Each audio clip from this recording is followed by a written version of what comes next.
How many of you have parents or grandparents that were entrepreneurs, had their own businesses? 1, 2. What kind of business? Shipping. Shipping. Well, What kind of shipping? international. Okay, international. Real estate. Real estate.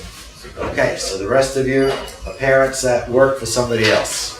Very good. I applaud you all for coming in, and I think you're in the right class. This is the Leibowitz Entrepreneur Program. First, I'd like to introduce you to my co-founder, Professor Cano, who's here. Let's have a round of applause.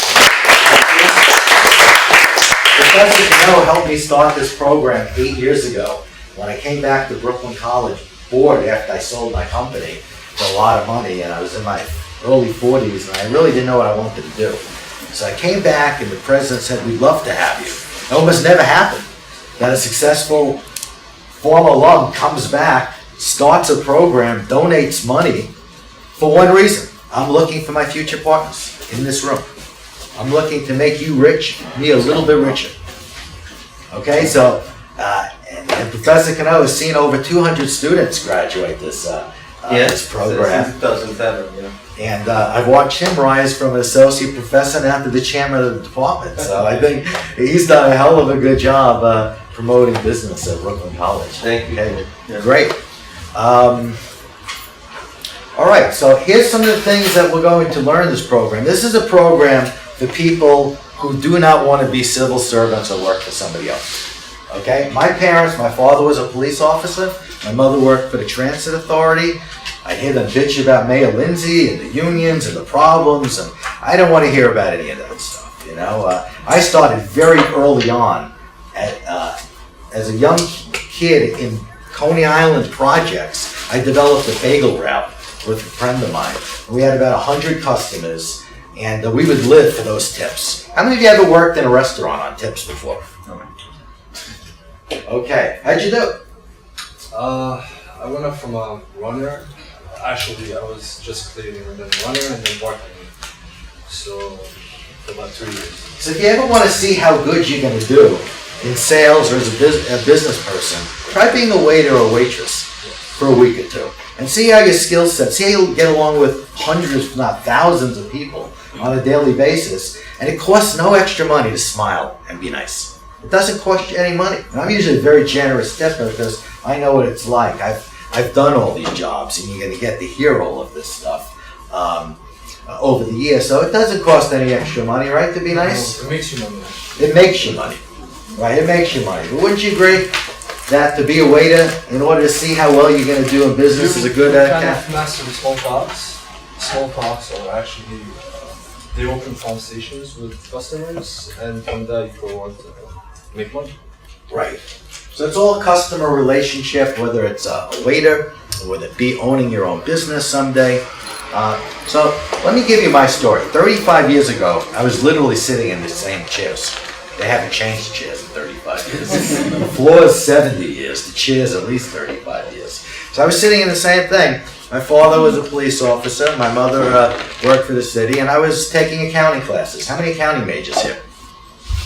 Okay, not too many. I suggest taking at least one accounting class, because in business, you really need to know the numbers. If you don't understand the numbers, you're never going to be successful. Okay, so try to take one accounting class. At a bare minimum, you could take a bookkeeping class, at adult ed. I mean, there's different things, but you should know about books and balancing your own checkbook. How many of you balance your own checkbook yet? How many of you have a checkbook? Okay, so... No, I'm not getting it. All right, well, that's important. Try to balance it. How many of you could balance it out to a penny? That's more important. Nobody, right? Okay, well, you don't have to balance out to a penny. It's not that important. So I graduated Brooklyn College, and I had a little bit of a head start. My dad was a go-getter cop, and he did these flea markets on the weekends, and he would take me out there since I was like 15 years old. So we would go out, we'd sell jewelry and socks and leather goods and whatever he can get, wholesale. And I learned how to buy wholesale. I was 14, 15 years old. I had a good eye for that. I knew too much about the ladies' pantyhose and peds and knee-highs and control top. I knew too much for a 15-year-old kid. I can tell you that. And we were buying them by the trailer loads from North Carolina. and we were peddling down on Wall Street when I was 17 years old. That gravitated into going into flea markets, and I hit it hard.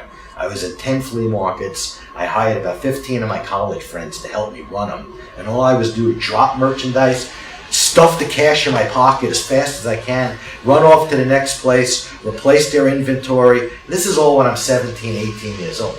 So when you're doing that at 17, 18 years old, and going to school, and trying to get your accounting degree, and study for the CPA exam, and do all these things, it's really not easy to do that. And I had to make a decision after I graduated. Did I want to stay in the flea market business? Okay, doing phenomenally in 10 stands, just working weekends. I mean, it was a dream job almost.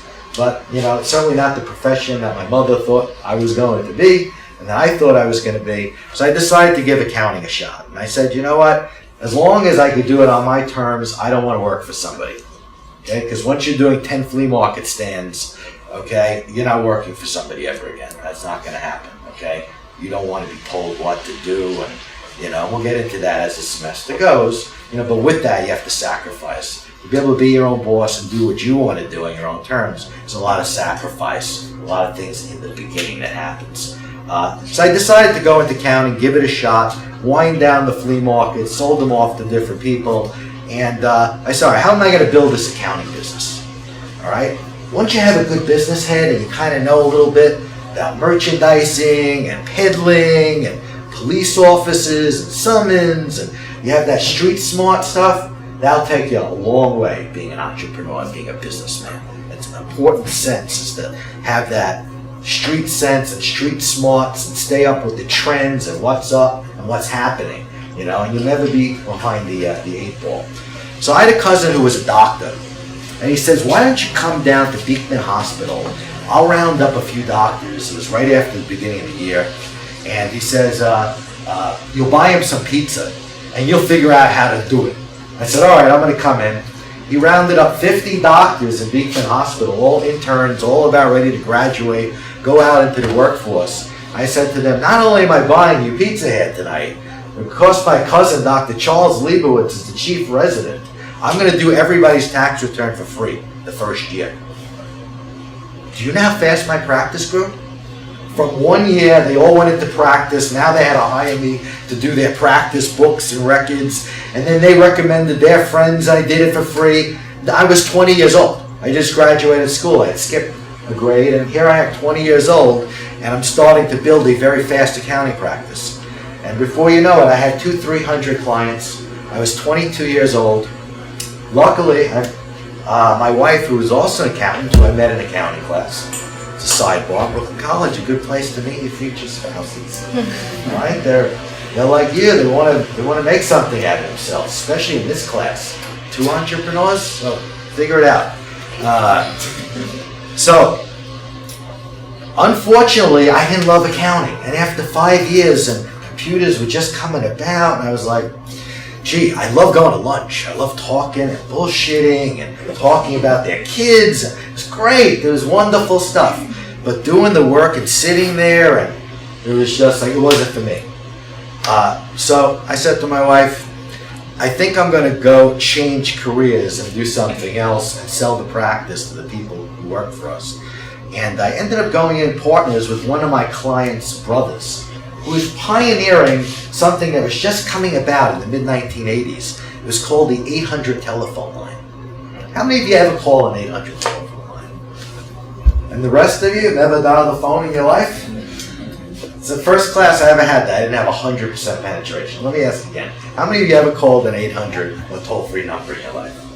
This guy never did. Oh, cool. Okay. Call. I had to undo. Okay.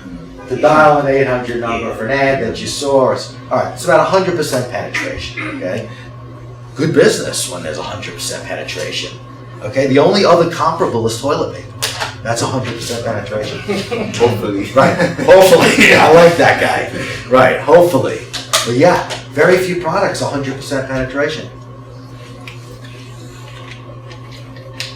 Not even accounting, not even law. Not everybody needs an accountant. Not everybody pays taxes. So I went into that business, and before long, as usual, I get into something, I hit it hard, I was opening up clients, I was doing trade shows. before you know it, we had a few hundred customers, and we were answering phones for Fortune 500 companies, taking credit cards, and fulfillment, and all the things like you would think that would happen in a back end of a business. And then we met a lot of these guys as seen on TV. I still watch their products with amazement, and I still run into those guys at different trade shows. 30 years later, I just ran into them recently. How many of you seen this little green laser thing that hits upon your house and it looks like little sparkles on your house? Just by show of hands. How many of you saw the spot? Wow. Okay. How many of you have actually seen it in existence? What'd you think of that product? Pretty cool. Pretty cool, right?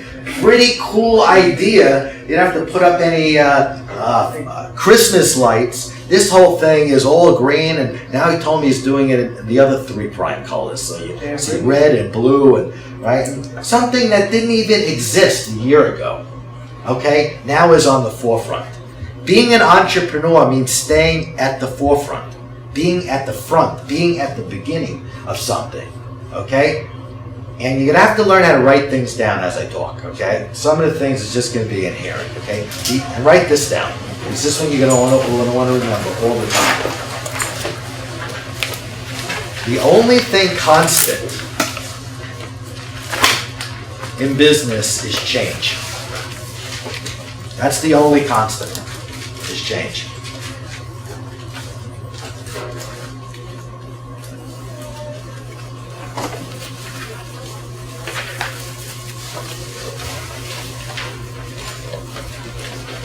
I give you some great examples of change. First year that I did this class, MySpace was like the hottest thing you can go. Everyone was grooving with the music, and everyone was on MySpace, and everyone was flying with this. And the next year, nobody had an account anymore. It was all gone.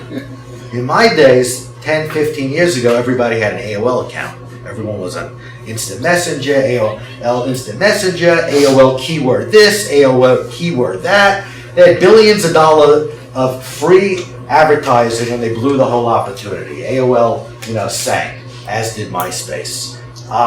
Facebook. I assume everybody here has a Facebook account? Not anymore. Not anymore. Okay, how come? It Ain't just, cool anymore, right? I'm not a social media connoisseur. Okay. So it just wasn't for me. Okay, not even for stalking? I'll let other people do that. Okay. All right. Anyhow, Facebook became uncool once people over 50 or your mothers can check out what's going on in your thing. Who wants that? I don't even want that. Okay, so now it became Instagram. And lucky for Mark Zuckerberg, he bought Instagram way ahead of time. Okay? Once that becomes saturated with people over 50, again, that's not going to be cool anymore, okay? It's not cool already. Everybody's on Snapchat. How many people here have Snapchat accounts? Okay? Not the professor, huh? Not yet. Okay. He'll get there once he sees that the pictures disappear after 3 seconds. He'll be getting one of those. Okay, so I've watched these things. Pinterest, Go to Shit, Etsy. I've watched these things come about, and all of a sudden, they're not there anymore. Okay, so the social media game is very, very difficult. It's not like a product, okay? There's service companies, and then there's product companies, okay? I was in the service business as an accountant. When I was delivering bagels, that was a product business, okay? So you need to know what you want to do with your life. What type of an entrepreneur do you want to be? Do you want to be a service person, or do you want to have a merchandise and product that you're going to do? So it's important, as we do things over this semester, and the 14 weeks are going to go fast. And I promise you, at the end of the 14 weeks, you're going to be ready to go into your own business. That's the one promise I give everybody in this class. But it's going to move fast. You're going to meet some fascinating guest speakers, and it'll be a very open kind of conversation. You can ask questions whenever you want. Okay, if you don't understand something, the one thing we're not going to do in this class is review the textbook until the end of the year. That's your independent working. The reason you get 3 credits, there's only one class once a week. The other class that we don't have is really devoted to the reading, okay, and the reading of the textbook that I wrote. So it's really written in Brooklynese a little bit, okay, which is definitely a better way to go, okay, and quick sidebar, both Mark Zuckerberg's parents and grandparents are Brooklyn College graduates, along with everybody's fan, Bernie Sanders. How many of you Bernie Sanders fans in the room? Come on, you know, the other ones are lying. You gotta be kidding me. Right? Okay. Half the My class. research. Right? He certainly shook up Hillary the other day, didn't he? She didn't expect that to happen. She also didn't expect a little-known African-American guy, Barack Obama, who also beat her in Iowa 10 years ago, to come out of nowhere and take things to another level. So change is going to happen all the time. If you don't like change, don't become an entrepreneur. Half my job also is to convince you not to go into this business, okay? Because a lot of people are not ready to do this. You know, maybe better to work for a firm, learn what they do, learn their secrets, maybe compete with them. You'll find out some other good ideas, you'll meet with other people. So, you know, it's just as important to understand what it's going to take to be an entrepreneur. And you're going to get to see some great videos from young people, you know, like yourself. One of the key things is reading. Reading is probably the most vital and key thing that you get. Cranes is a great thing. All of these things are free online. And we'll go to my website soon and you'll see different things. This happens to be a great issue. This is 20 people under 20 years old. They have their 40 under 40 and 30 under 30 and 20 under 20-year-olds that started their own businesses. So, okay, so good thing to see. There's no age limit.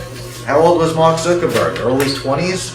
When he did this in his dorm room, I'm sure there was a big story behind all of that. Those twins that sued him, the Zinklevoss twins that got into Bitcoin now. I mean, so you'll only know things about Bitcoin and the twins by reading. This is not going to happen by just stalking other people on Facebook. I guarantee you. Okay, and I tell my own kids, okay, who, you know, have gone on to do some great things, but without the reading, you're really nothing. All right, which brings us to the IBT 10 Secrets to Success. Does everybody have that? I have extra copies here. We'll pass that back. One of each of these guys.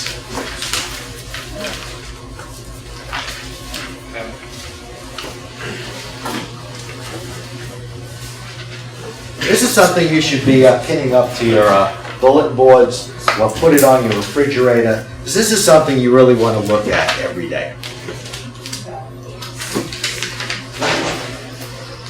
How you think is everything. Always be positive. Think success, not failure. And beware of a negative environment. How many of you people have a negative environment where people have told you your ideas are stupid? 2, 3, 4, 5, 6. Okay, that's a negative environment. There's no such thing as a stupid idea. It's motivation, though. Yeah, I mean, there's no such thing as a stupid idea. Okay? And maybe the more outrageous, probably the better the idea is. Okay, so there's nothing, and stay away from the negativity. Stay away from those people. That's why coming to this class, you know, joining the Entrepreneur Club, joining clubs with business people and young people. Stick into that environment, because when you're with winners, you yourself are going to turn into winners. Your game rises. And in business too, hang out with people smarter than you. Your game rises by hanging out with people smarter than you. They take you more seriously, and then you all end up making more money. Decide upon your true dreams and goals, and write down your goals and develop a plan to reach them. Many, many times I stop my car, I have an idea, and I have to write it down. I either email it to myself. I used to call my answering machine. My wife would say, "You've called the machine 40 times today." The ideas do not stop. I mean, I drive down the street and I come up with ideas looking at signs on the road, I look at windows, I look at areas. Things just come to me, you know, and probably come to you too. That's why you're sitting here, okay? You competed with close to 100 students to make it into this class, so you obviously did something right that we selected you for this program, okay? And it's the 8th year that I'm doing this, and it keeps getting more and more fascinating. People asked me earlier today, is it the same class every year? No, because everything changes every year. We were talking about MySpace 8 years ago. Now, God forbid we ever bring that up in another conversation again. Write things down. It's important to write it down and put it away, because you're going to forget your ideas. I guarantee you, you're going to forget them. And you know, that's why I tell you, even in this class, when something strikes you, write it down. You never know when it's going to be on your test. Okay, so write things down. You'll get to it a little bit later. Take action. This is the most important one. Goals are nothing without action. Don't be afraid to get started. Or as Nike says, just do it. Everybody has to start somewhere. Everybody starts somewhere. So if you're going to keep putting off whatever it is, selling jewelry, at a flea market or at a church fair or doing whatever you're going to do, you have to start somewhere. You have to start somewhere and put some energy and effort. And when we go through the business, almost all businesses require the same things. So it doesn't matter what the business you're going to go into, okay? Sales, marketing, accounting, all of these things are needed in every business, all right? Never stop learning. We talked about it. You need to read things that are interesting to you, okay? Entrepreneur, Inc. magazine, the Wall Street Journal. Read about other entrepreneurs. You're going to want to hear their stories. You want to see how they started, okay? It's very important to know where these people came from and where you're capable of going as well. Be persistent and work hard. I think that is probably the single most important thing. If you don't have the work ethic to get up, because it's easy to get lazy as an entrepreneur. There's no boss here. I'll hit the snooze button 5 more times, and it's about 10 o'clock. I think I'll run down to Starbucks, and then maybe I'll check my email and see what's going on. If you do that, you're doomed for failure. That's not going to work. I mean, getting up at your desk at 7 o'clock, checking a little email, then having a little breakfast, doesn't mean you can't maneuver things around. Probably the most asked question to me over the last 20 years is, what's your life like? What is your daily regimen? What do you do? I don't stop the whole world. I work out 3 times with a trainer. I don't want to, I don't want to get out of shape. I make time to do these things. So I get up a little bit earlier. I'm usually at my desk at 7 o'clock in the morning. Now I'm polishing off 4 or 5 cups of coffee, because the latest thing is that's going to cure the cancer that everybody's against. Okay? That now heavy coffee is good for you. Okay, but it's bad for my gout, and it's good for this, and it's, but now coffee is really a really good thing. And then I have my coffee, I have a little breakfast, then I'll stop for the trainer that comes in from like 11 o'clock to 12 o'clock. And then I kind of give myself a little bit of a break. I'll do a little lunch, sometimes I'll go out, sometimes I'll eat in. More of the times you're going to end up eating in. At your desk, there's just so much going on. As an entrepreneur, your mind never stops. And the people around you, it's very contagious. When you're a really good entrepreneur, they get to be a good entrepreneur. They have good ideas. And that's why when you see these companies like Google and Facebook, they have ping pong and beer pong. I mean, they want people to interact and socialize with you. And they like to do nonprofit and charity events and things like that. Or something like I'm doing. I'm coming back to Brooklyn College, to give back and show, other students how to do it. And much more importantly, to try to find my next partners. Because I know that you have something up here that I'm going to like over here. And we can all make a lot of money together. That's what I'm hoping. Learn to analyze details. We talked about that. You need to be good with the accounting and the numbers so that you can figure things out. Focus your time and money, and don't get distracted, because it is your money. How many of you think it takes money to make money here? The other one should start raising your hand, because that is absolutely true. It takes money. It could be sweat equity, too. You could also work for a partnership and be the working partner and not put up the money and have equal value, because you're working the business 10, 12 hours a day, 6 days a week, while the other partner maybe just put some money in. And I do that a lot of times. I just put money up for businesses, and I'm betting on the right jockey, the right guy to run the business. Leibowitz Entrepreneur Program? Is that Jaffa? Come on in. Take one of these here. Don't be afraid to innovate and be different. Okay, as long as it's not the Apple Watch. How many of you bought an Apple Watch yet? Okay, oh, that's a fancy one back there. Siri, how many Apple Watches have you sold? Who, me? They don't want to ask the question. That's why Apple stock keeps going down every day. Okay? They've run out of tricks. They're like a 4-trick pony, Apple. Once the sales of these stop, I'm not buying another one so fast. If they think I'm gonna have like an iPad to my hand, a big thing as a phone, forget it. That's it. So, they're hoping the 7's gonna work. They're praying that this watch, that anyone besides me and him is gonna buy this thing. And they keep watching their stock going down. Do you think it's because of the absence of Steve Jobs or what? It could be. I mean, that's what they're saying. I think everything has their cycle. Would have Apple been in the TV business by now? If I was their partner, they would be.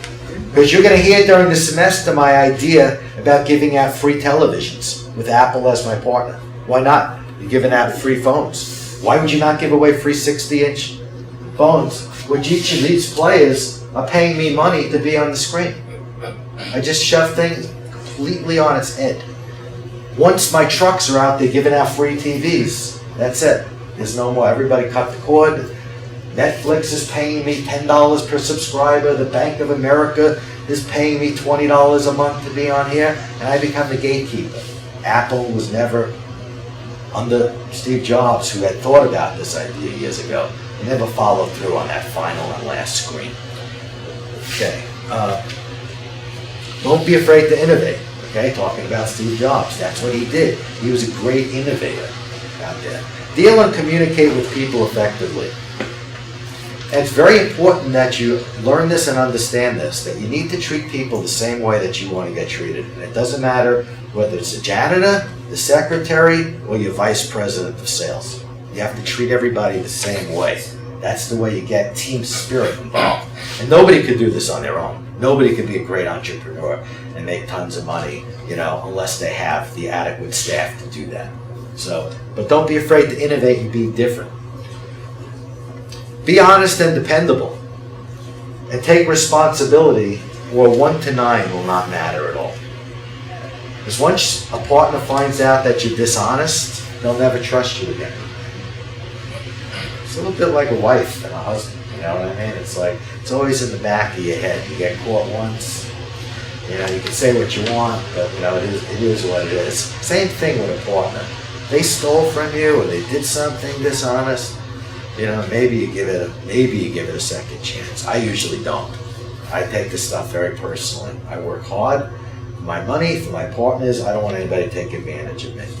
Okay. All right, now I want to hear a little bit about you. I'm going to be giving lots of handouts throughout the year, only as I feel if you have something in your hand, you can take it seriously, you're going to read it. Okay, so I suggest you read this on your own time when you leave. I just want to go around the room. If you wouldn't mind, just say your name and what type of business. We're not going to hold anybody to the business now, but what you're thinking about going in.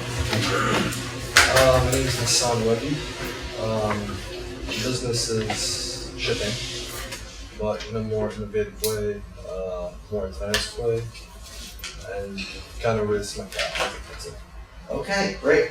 My name is Steve Ward, and I'm interested in designing new products for things that people need. I have an interest in biking, so biking products and stuff like that. Oh, that's great. I love biking too. There's so many great products that's out there. I mean, SoulCycle is just the beginning. I love that business. I love that whole model of that. Okay, sounds good. My name is Tiffany Valdez, and I want to go into a peaceful service. A peace? A peaceful service. Okay. What's an example of a peaceful service? Like a meditation podcast. Ah, okay. Ooh, sounds good. Don't be afraid of giving up some ideas here. People say that all the time. Someone's going to steal my idea. People don't, for the most part, steal your ideas. They want to work together. They want to throw you money. But very rarely have I seen anybody steal the ideas. And I've been doing this 35 years. Okay. I'm Megan, and I'm in web TV channel.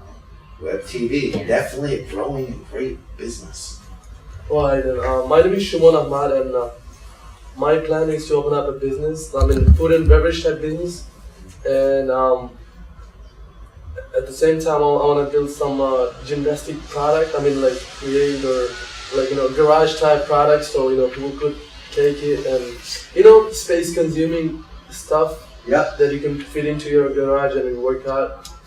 That's a great business. I mean, all of that. Thinking. 1-800-GOT-JUNK. I mean, these are companies that were not even there 10 years ago. So I just saw this red box thing where they come to your house and you fill up thing and then they put it, I don't know, maybe they send it to Iowa. The caucuses are over, there's nothing going on. They have a million red boxes there. I thought that was a brilliant idea. Sounds good.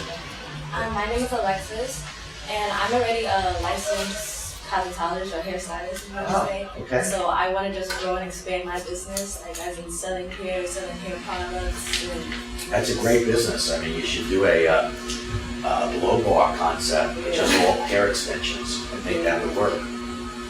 My name is Aaron Roswell, and I plan to, and I will, own and operate a successful record label and hire the right songwriters like myself, musicians, artists, so basically music and entertainment. That's what I'm Beautiful. focused We on. talk a lot about that in this class. Tell you about how great experiences in music. My name is Michael Taddeo. I plan on doing some diversification between different areas and revolutionizing the marijuana industry. Okay. Certainly a hot industry right now. I mean, certainly a lot of people get into that. Good luck with that. Hi, I'm Zijin, and I'm hoping to open up a vertical farming business. I don't know if anybody heard about vertical farming.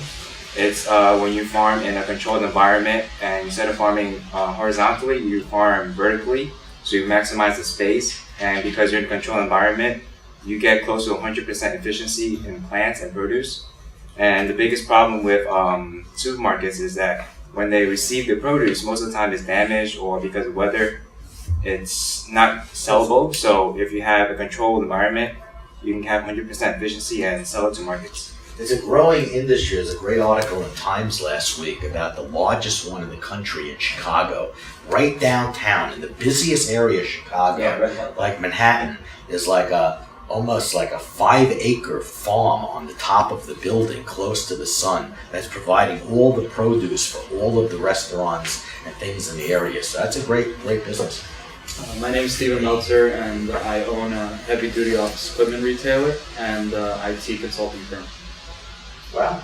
Okay. Guy who's in business right now. Beautiful. My name is Junior, and my chances, like I want to formulate a business which I sell securities, stocks and bonds. Oh, okay. And I'm also into food, so I wouldn't mind having a food truck.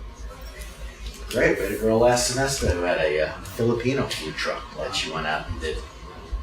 My name is Jordan. For a long time I didn't really know what I wanted to do, but lately I've been thinking about maybe opening up like my own coffee place and incorporating something kind of like along the lines of what you said, like peace and harmony. I feel like people are always on the run with coffee. We can, kind of make it like the way a tea setting would be, like relaxing, making things more positive for people to go along about their day. It's a great idea. I think you have a partner over here.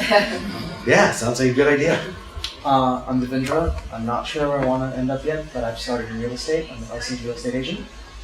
Congratulations with that. That's been hot. Absolutely. My name is Morgan. I currently work in a law office right now that focuses on litigation and real estate. I'm not sure which section of law I want to practice, but one day I want to own my own firm. Okay, good luck with that. So you're applying to law school soon? Good luck with that. My name's Ryan. I'm not completely sure what I want to do, but I am interested in food and like mixing different cultures of food together to create. Like I don't know if I want to own a restaurant like as my main thing. That's not been done yet. That would be a great idea. A menu with different things from all over the globe. A restaurant that changes every month with different culture. I think you're onto something there. Hey, my name is Alina. I work now. I work for a fitness company. I'm a fitness manager, and I'm not sure I want my own business, and I want to understand if I do. Okay, great. Honest woman, for sure. Okay, good. So I'm glad that we were able to know a little bit. You're in the right class. At least I did that. And you're all very effective and good communicators. A lot better than I'd say. So, this is like a two-way interview. I get to interview you, you get to interview me. I see that no reason why everybody in this class is not going to be successful.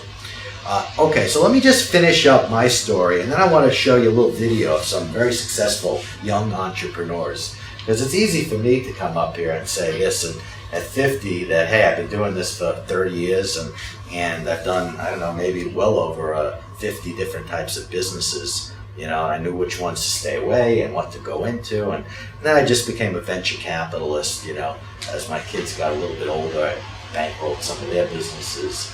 I have 3 kids. One is a CPA. Who went to Brown University and is now working with me after he did 3 years at KPMG. And then my middle son went to Penn and graduated Hofstra Law School, became a lawyer. And he told me, Dad, I want to be like you, and I don't want to go to work for a law firm. I says, what do you want to do? He says, I want to start my own law firm. So who am I to tell them what to do? You know, I did this myself. And he started a law firm about a year ago focusing on copyright. He's a photographer, and his clients are other photographers whose rights have been infringed online.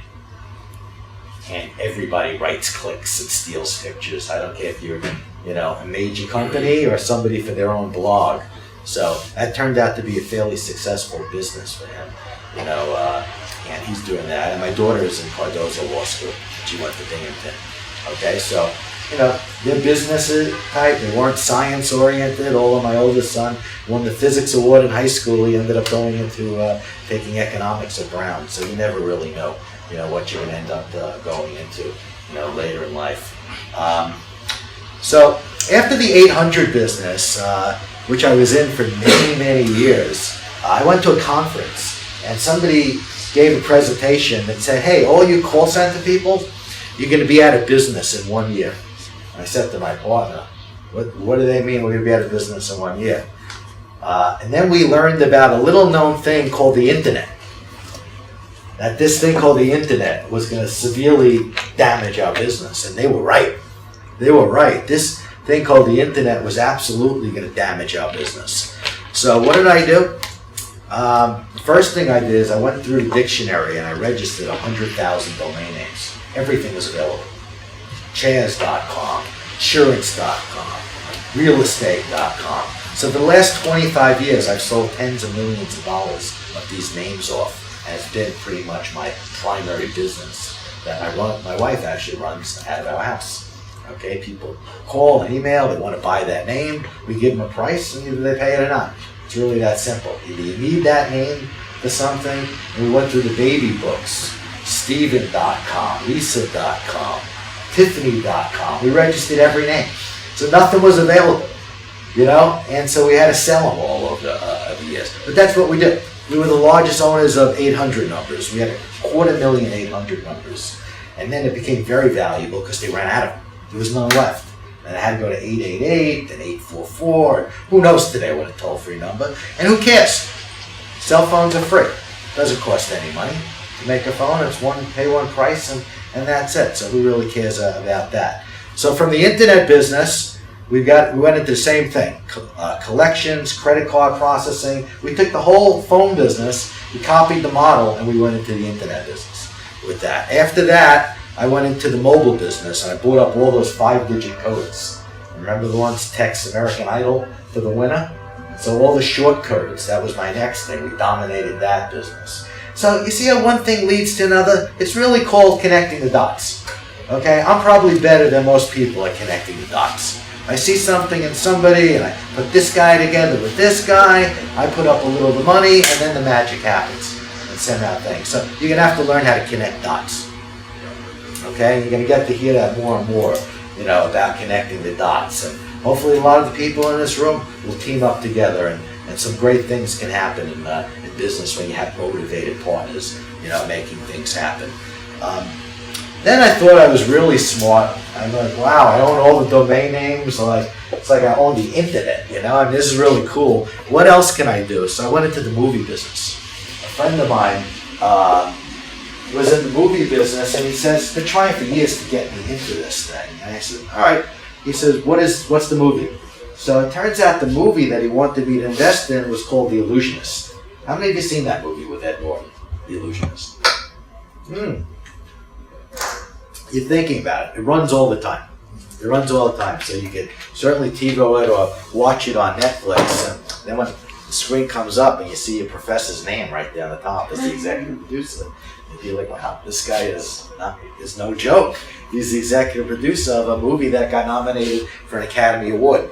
You know, and throughout the semester, we're going to have our movie class. And I segued from movies once I realized it was too tough to run the movie business from New York. You have to be in LA. You have to really be where the studios are and what's happening. I went into Broadway. And I assume a lot of you Googled me or have done a little bit of diligence on the website. So I went into the Broadway business. After I came back teaching at Brooklyn College, one of the board members is a guy named Roy Furman. Roy took such a liking that I actually would come back, teach the class, finance the class, looking for the next Zuckerberg in the room. That he said to me, you know what, I'm an entrepreneur too. He says, I'm the president of a company called Jeffries & Company, the big investment bank. And I also do Broadway shows. He says, I'm going to teach at Broadway and how you invest in Broadway shows. I said, sounds good to me. I did the movies. I mean, how much different could it be from that, you know? So, years 2010, about 6 years ago, he put me into my first show, which just happened to be a little show called The Book of Mormon. Anybody ever hear the Book of Mormon? Okay, so the Book of Mormon was my first show. That's like hitting a hole-in-one in golf for the first time playing. It's that kind of feeling. Okay, it's like, wow, maybe the biggest show in Broadway's history is my first show. Okay, I wasn't all that lucky in the 26 shows that I've done after the Book of Mormon, but I'm happy to report that I am a producer on the show Hamilton. But don't ask me for tickets because there's no tickets available. They're all sold out for like 2 years now. How many of you heard of Hamilton, the show? Okay, it's hot. I mean, the show is hot. The hip hop and the rapping and the whole thing. Eminem was there the other day. He was blown away by the whole thing. I mean, this guy, Lin-Manuel, is unbelievable. So if you get to see him or you get to look online and want to see a really talented, great guy, he did In the Heights before that. Currently, I have 5 shows on Broadway, The Book of Mormon. I'm a producer of The Color Purple, which is really cool. When you walk down the theater, you know, you see Oprah Winfrey and then Ted Leibowitz right next to Oprah Winfrey up on the billboard over there, you know. So then you open up the playbill and like there's Oprah and there's Ted underneath there, and it's like, it's a cool thing for your ego, Broadway. I mean, because it's right there, it's in New York. And you know, there's only 45 Broadway theaters. That's all there are. There's only 45. I'm in the show On Your Feet, the Gloria Estefan story, which is spectacular. I think it may be the next Mamma Mia. I think this can have real legs to it. What was the first show called? Was it called The Hamilton? Yeah. Or? No, it's just Hamilton. The Book of Mormon was the first show. Okay, so it's Hamilton. And what network is it stationed on? This is on Broadway. Oh, Broadway. It's a Broadway show. Oh, okay. It's a Broadway show. So right now I have 5 shows, and American in Paris is the 5th show that I'm involved in. That's another beautifully done show. And I learned through Mr. Furman how to invest in these shows. Most of the times I do it with him, but I've met now everybody in the industry, so I can do it with them. That's again connecting the dots. You're going to end up meeting people. You're going to network with other people. And then they're going to find out your email address. And then I'll get an email from somebody. I like what you've done on Broadway. Can I show you this little tent circus thing that I'm thinking of doing? I'm like, wow, that's out of the box. That sounds cool. A tent that fits 300 people, and it's non-stop circus acts throughout the day, and he brings it over. Brand new deal. A guy just called me up out of the blue the other day. It's called The Ringmaster. So I'm going to meet him next week. So this is what's going to happen to you. You're going to meet different people, and things are going to happen to you as they go. Other things that I've invested in that I've done through Broadway, I was in the nightclub business. I owned a nightclub called Suede in Chelsea, which was the hottest celebrity nightclub in Manhattan for many years. And that's where we met NSYNC and Justin Timberlake. And all of the groups back then, 98 Degrees, whoever was hot in 2000 and 2002, we stayed friends with most of those people back then. And I'll give you a quick music story for our music man over here. Because not everything works, okay? For that matter, most things don't work. Broadway, 80% of the shows close and lose the investors all their money. A year ago, I lost over $1 million. None of my shows worked. Rocky went to shit. The Last Ship with Sting in the show. He put himself in the show. Sting, one of the biggest singers of our time, maybe in history, couldn't save the show. That show went bad. One show after another. Big Fish was another one of my big losses. You know, that was after the movie Big Fish of the same name. Should have done great. Okay, Rocky should have done great. Okay? So you really never know what's going to work, what happens, what doesn't work. You know, you can only try your best. All right, so without further ado, I'm going to. We could just kill those lights over there. Okay, why don't we hit the lights over there if you can? Thanks.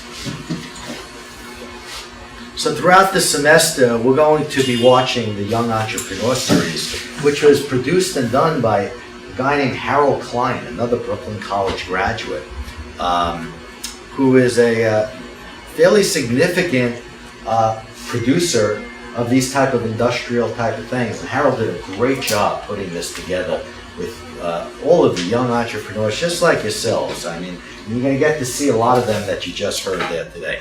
All right, so why don't we take a second now to just see how you're going to be graded this semester and what the program's all about. How do you like my version of Boiling Hall over here? Does anyone know that that's not the real Boiling Hall? Oh, okay. I just wanted to make sure. This is my new website, and I tried to do everything right. Here's an attendance sheet that I'm going to pass around. This is one of the things that I'm a little crazy about, attendance, time, and, you know, especially I'm looking for partners. I'm not looking, to goof off, you know what I mean? So it's important. My email box is always open to everybody. If you have any questions, feel free to email me. I'll usually get back to you by the end of the day. You have questions, things in your reading that you really don't understand. A lot of the resources we talk about is right here on the website. The homework assignment. Did everybody get the handout of the homework assignment?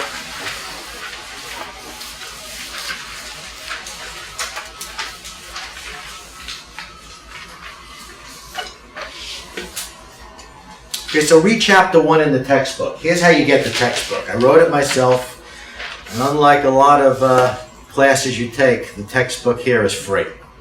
Okay? Download a PDF, and here you go. I just updated it this year. I have a whole chapter just on apps.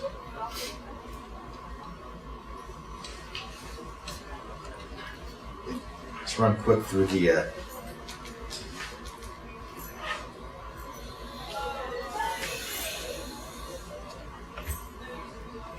Okay, so here's pretty much the 14, 15 weeks that we're going to be in the class. So you'll take a look. Each week you're going to have a different homework assignment, and how we're able to gauge how much you're able to obtain from the textbook is you're going to email me the homework every week.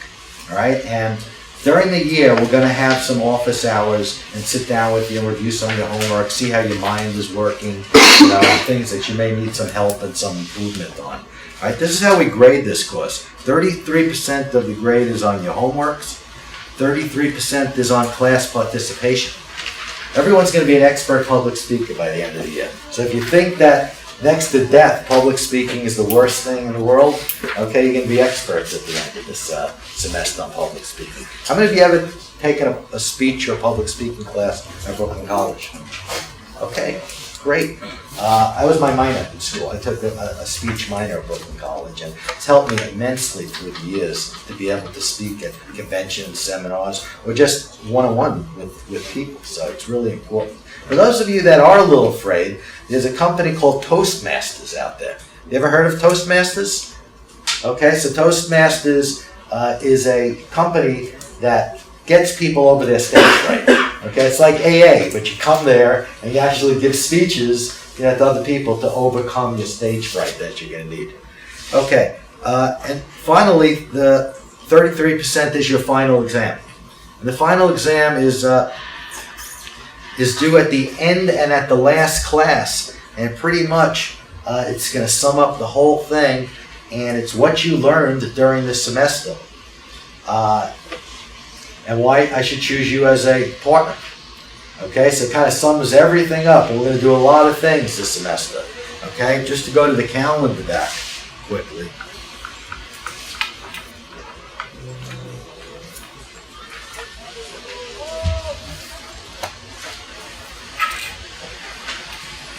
So I understand that the classroom was printed wrong in the. Yeah. It says 508. It says I was upstairs. Okay. So it was printed wrong, but we sent you an email with 408. So I guess this is going to be the room. Okay. So we'll try to get them to change that. So everybody's clear? It's going to be in here. Okay, so here's your calendar. And we're going to be bringing in different guest speakers throughout the semester. April 20th is our buying trip. And just so that you'll know, most of the times we're going to be meeting here for this hour or so that we have. And then there's only a few exceptions to that rule. On the buying trip, we're going to be meeting in the morning at 10 o'clock in the morning at the final touch. I should put that on there, but we have some time for that. And we're going to go and we're going to actually buy merchandise. And the program buys the merchandise with you. It's our money. And then you're going to learn how to sell. How many of you have seen our stand at the Brooklyn College campus over the years? Okay, a good number of you. I recognize you. Thank you for your business, by the way. It all goes back to the Brooklyn College program. So you buy your merchandise, and we get to see how good of an eye you have for your merchandise. Because then we put you and your little group in charge of whatever you plan on selling, whether it be Mother's Day cards or fake roses, silk roses, or whatever your imagination serves you up. A little meditation pod, maybe a psychic booth, ear piercing, some ideas. The only thing we can't sell is water, okay? Because if not, the cafeteria people are going to come out and arrest us, and we don't want to do that. But water on your own, and you can buy these things at Costco for 7 cents and sell them downstairs in the vending machine for $1.75. That's a hell of a markup. How many of you like a store that's all vending machines? So you have lots of items, things that you make, but there's no help. You just put the credit card and your item drops down. Could be all phone supplies, batteries, anything maybe you would find. How many of you like that idea? Why do you like it? Because it's passive and you don't really gotta take care of it. All you gotta do is just get the merchandise, stuff it in, and then leave it there. And especially if it's a lot of traffic, the business should be very successful. Good. I love that business. That's why I bring it up. Some of the things people are like, what are you looking at? What turned you on? I love vending. I like a whole store. I got a 10,000 square foot store with no employees out in the front. Maybe a security guy where I have bulletproof glass. I don't know, whatever it is. That's easier. Yeah. I think it's very common in Asia.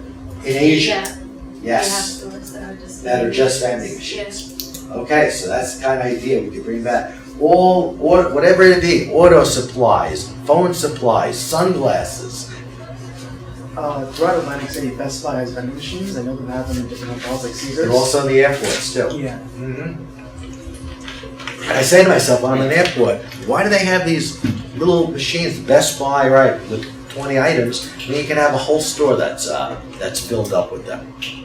Okay, resources on the website before I let you go. I suggest you take a look at some of the prior guest speakers that we've had. We've had them from every different industry that have come into this class. Eddie Bergman owns several restaurants in Manhattan. His father is the chairman of Henry Schein, the humongous medical and drug company. Dennis Shields, Law Cash, and CEO of Esquire Bank. So you take a look. There's people from all industries that come in here. Jordan Kelt's a serial entrepreneur. He's done many businesses. Freggie is a producer for VH1. Julie Boardman is one of my producers. She's a producer of American in Paris, came in here. Mike Sarro, you may know him from the Magna Center, also does comic books. And then you can go on and you can see different things. If you're not even sure what business you want to go into, you can take a look. Everything from day camps to Hollywood, insurance, and so on. Pamela Davis, fashion clothes designer, dressed J-Lo for many years. Here's Roy Furman, the Brooklyn College graduate. Okay, here's my son Richard Leibowitz. So while he was in law school, he started something called the New York City Celebrity Map. Okay, just like in Hollywood, but where all the stars live in New York City. And he sold them in all the tourist shops throughout New York. So, he's constantly thinking about different entrepreneurs. I wonder why. Okay, and then some of the old classes. If you want to take a look at some of the class videos, we go back to the beginning. So we got 2008 and so on. So you can take a look at some of the old classes. And then the resources. The resources is really great because I've kind of like done a lot of the homework for you. How many of you watch Shark Tank? Just quickly, because we have another call. Okay, that's like 100% readout. Good. So this country is obsessed with entrepreneurship. Years ago, nobody could give a damn about it. Everybody worked for the man. They got their paycheck, went to the beach. Nobody really. Today, it's the opposite. With Shark Tank, Mark Cuban, everybody's gonna own a basketball team somewhere. Okay, so a lot of these things I've called out for you. I suggest if you're really serious and you have some free time, instead of stalking Facebook, go on here and see some of the stories that you're going to see. The Khan Academy has. How many of you have ever heard of the Khan Academy? Okay, the guy's really a genius, and different people like Richard Branson, Mark Echo. You can see 5 to 10 minute video pieces on them as well. Okay, any last minute questions? Okay, have a great week. Yeah. Good question. As far as the homework, can it be like a person that we relate to, or Yes. it should be someone No. from It could be something you relate to as well. Just make sure you email with the homework, okay? Wednesday? Right. Okay, have a great week, everybody. Thanks.